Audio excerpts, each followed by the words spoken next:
try to move the camera so that we're like... It gets a little closer every time. It does get a little closer every time.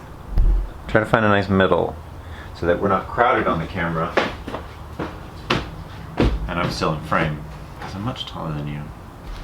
Yeah, and when we talk, you're usually bolt upright and I'm usually like laying on the bench, like it exaggerates things a bit. Oh. Yeah, here, I'll slouch this time. Here you go. It's a lot of slouching. You're like crumpled on the floor. It's like a gangster slouch.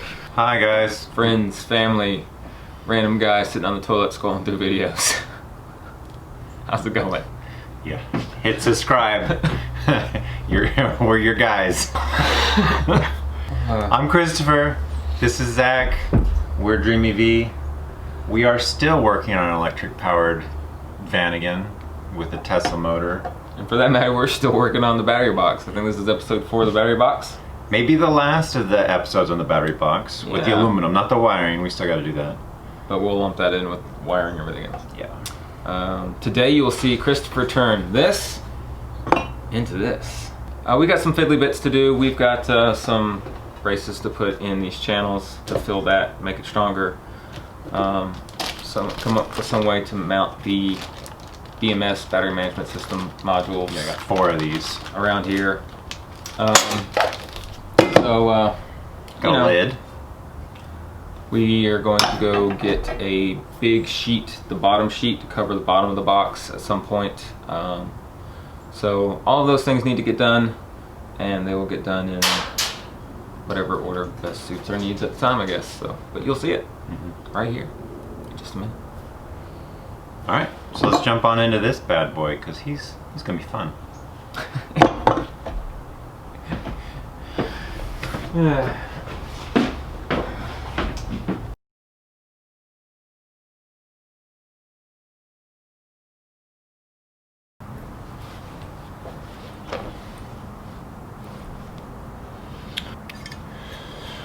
We've had some time to take a look at this box in place.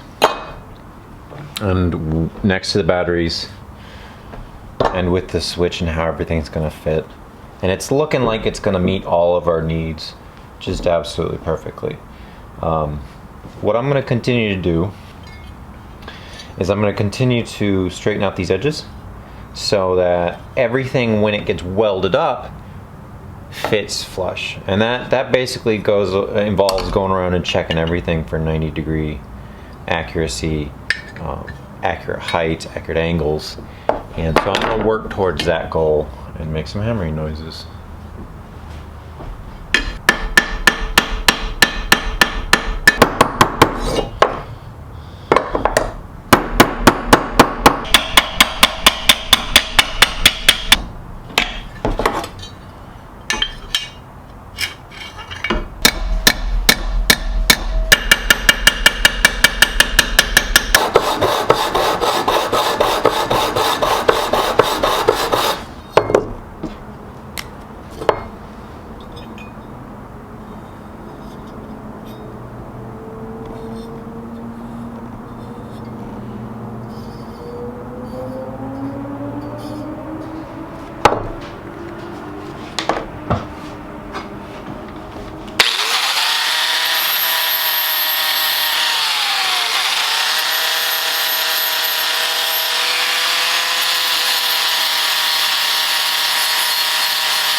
Now I need a lid. I think that's what I'm going to work on next. This is fitting great, super square.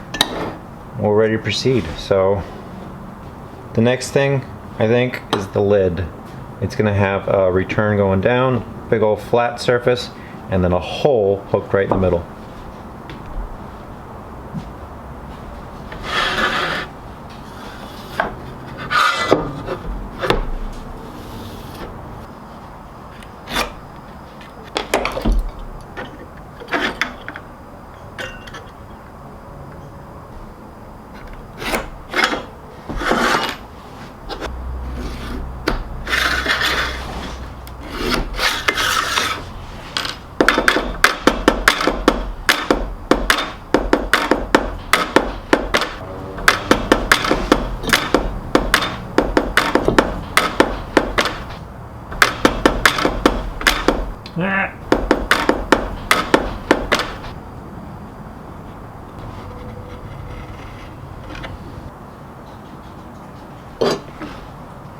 Yeah? What do you think of that, huh? Smart.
I filed off the corners so that fits right nice in here. And then when that fold comes down, it'll be perfect.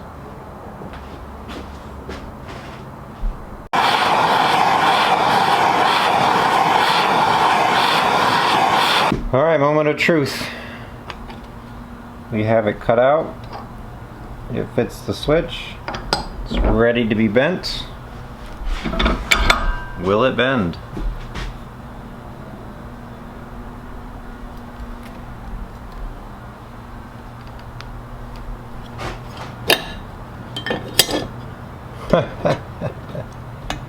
Yes. Yes.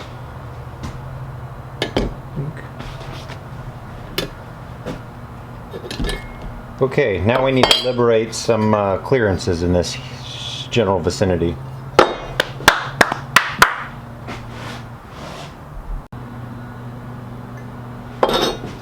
You know, I think I'm actually going to go back for the jigsaw.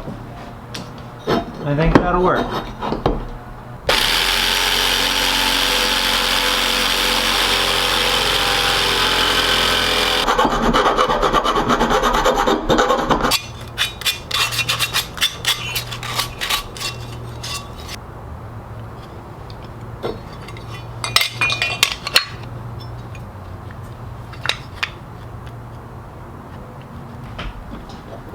Alright, we have some items.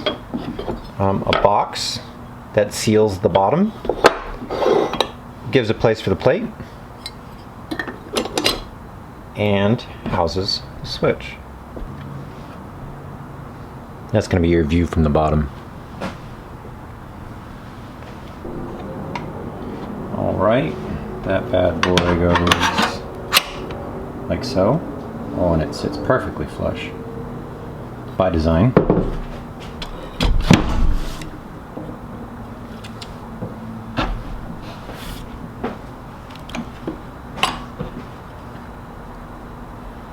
And this switch is mounted from the bottom side.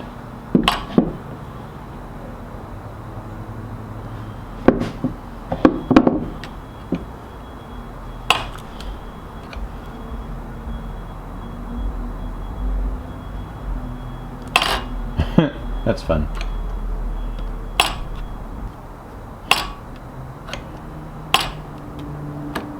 But that's what we want. That is exactly what we want. That's where we want it. And it fits well. Still plenty of room underneath our cover. That was the primary concern. So we're in the clear.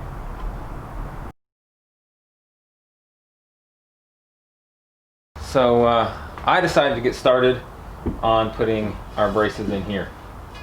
So you'll notice that this one has a solid piece in there. That's because we made that up beforehand with the stock piece of flat bar that we had. So that was just a piece of flat bar stuck in there. Put that in first. Now when we put these in, we just put them as far as we could this way, batteries as far as we could this way, and then put these in where they went, which means that this is not a stock length. I'm gonna have to cut this a certain length. And the reason we're putting these in is a little bit of extra support. So if you saw when we did our big giant freaking nuts on the wheels, and we're trying to get them off, and we had that piece of angle iron as our brace, and we torqued on it, and that angle iron bent. Well, when it bent, you'll notice that the bottom piece bends, but when this bottom piece tries to bend, this piece bacons. It like gets wavy because it has to go somewhere in order for this to come up, and so it buckles in different places. Now this piece here will keep it from being able to do that. It's going to strengthen that. It's going to make this more rigid, and it will take that away from it because it won't be able to bend in any way this way, and this has to be able to go somewhere for this to be able to go somewhere. So it's going to strengthen this whole thing up. So I've taken some measurements for this one, and I will show you. So, and here's my layout on my piece of aluminum here. Got it laid out, ready to cut.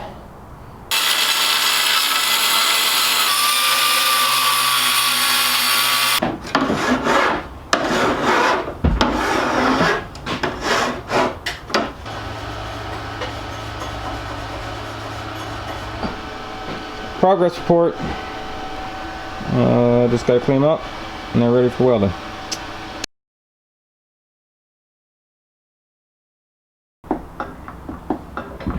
Alright, take a look at my pretty box, guys, huh? While Zach was doing his thing. Well, I guess you saw this today, right? So you saw that being made earlier in the shot. Zach did some other things, and I took over the welder. So I welded up the box here. I added round corners. I added spot welds. And now, this guy is about ready to go in.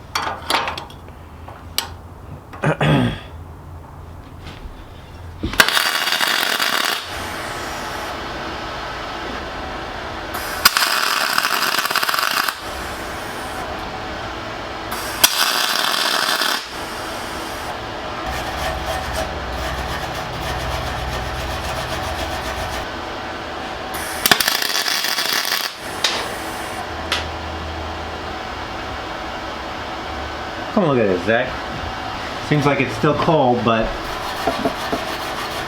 I think I made a good connection, and I think it'll grind down flat. Yeah.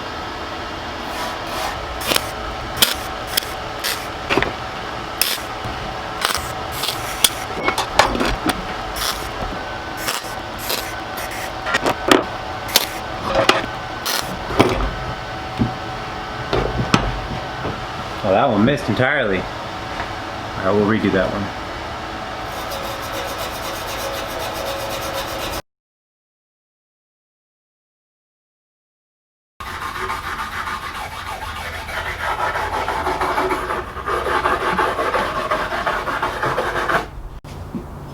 So I don't know if we've talked properly about how we prep for welding aluminum,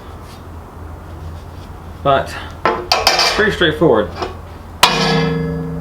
Stainless steel wire brush takes off your oxides, that little layer of oxide that builds up on aluminum, and then acetone to clean off the oxide residue that you just turned into powder, and any residual grease or anything that's on there, and then you're good to go. I've wire brushed the insides of these and the edges of these, and now they can be put into place and welded up.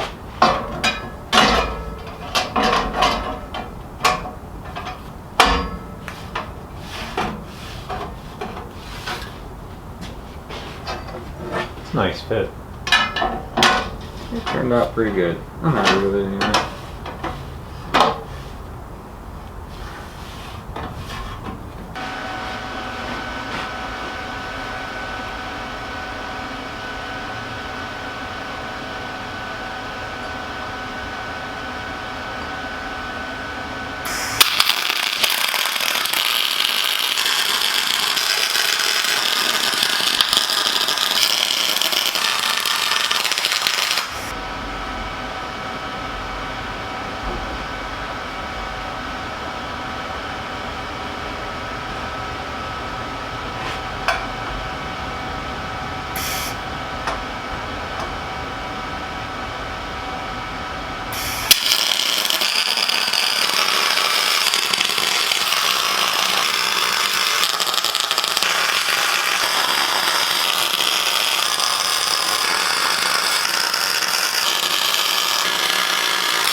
That rail got welded up and you can't even tell. Looks amazing. Yeah, because these side rails, they look good. Can't even tell. I got it a little hot. Couple spots. So this was like one of the first welds I did, and I got way hot and blew through it. These, didn't know I was doing this. I was trying to get it to where the heat was going more into these side pieces, which are a little thicker, but it's hard to get that angle because I'm down in a channel. So I got it a little hot.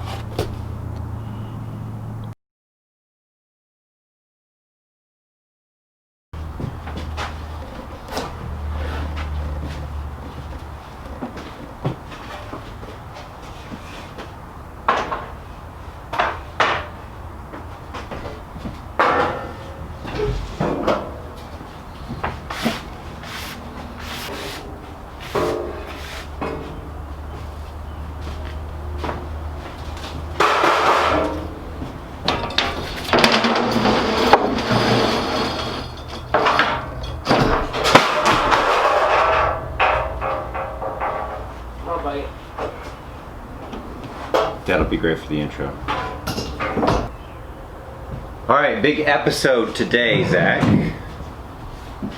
Big halfway through an episode today. So we got some new and exciting things developing. A couple things I wanted to touch on. Dang. Yeah, there. Always be careful when handling sheets of metal. They often have very sharp edges. PSA. PSA. Public service announcement. We do have new and exciting things happening. We do. I'm sorry, I interrupted with my jaggedy metal. We got big old sheets of aluminum for the lid, which is exciting. And then at the end of the episode, we're going to cap off with a trip to an internet friend's place. We're going to go see Doug out at SV Seeker and visit his boat. And when we say we mean Christopher. We mean me. Yeah. I won't be there. Yeah. But I think it's pretty unique. I don't know of any other things like it. It's a thing that a lot of people have been a part of, and he invites people to be a part of, so it's really cool. He's inspired a lot of people, me being one of them, and I kind of want to see him before he dumps it in the water, so this is exciting. Also, 100 subscribers. We're very excited about that. Thanks, guys, for following along. I'm very excited for each and every one of you. We're super encouraged about the comments. Yeah, you guys have been really nice. It's encouraging. It's cool. Yeah. All 100 of you. But you know what? I love it. It's great. We're doing this thing, and you're here with us, and it's cool. So stick around. We're going to keep plugging away.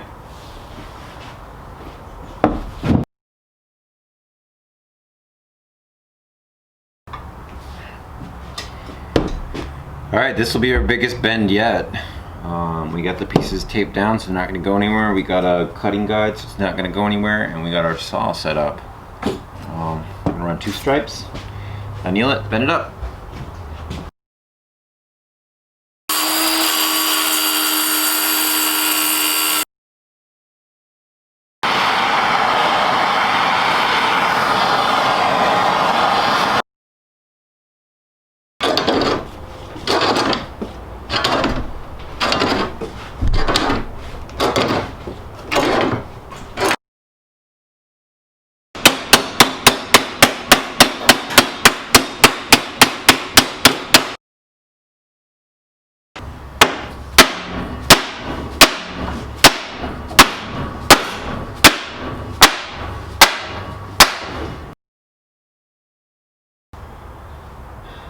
But that doesn't mean that is bent in two different directions and neither of them are as we want.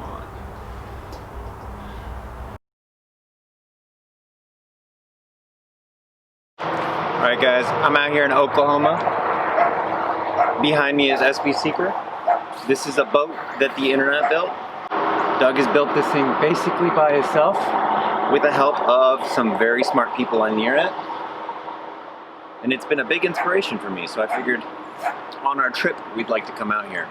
And because we're doing this YouTube thing and sharing our journey, I figured I'd share this little part with you guys, because as we share these things, we can inspire each other. And like I said earlier in the video, your comments are super inspiring to us.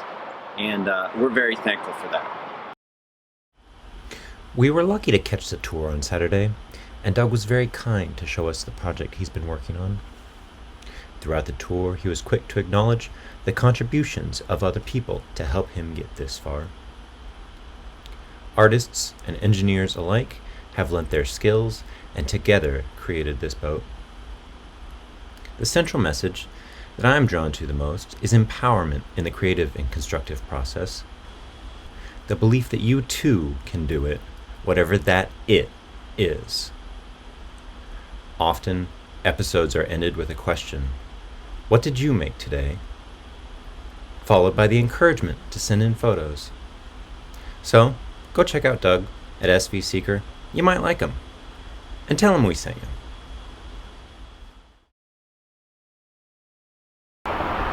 So, like I said, we're at 100 subscribers.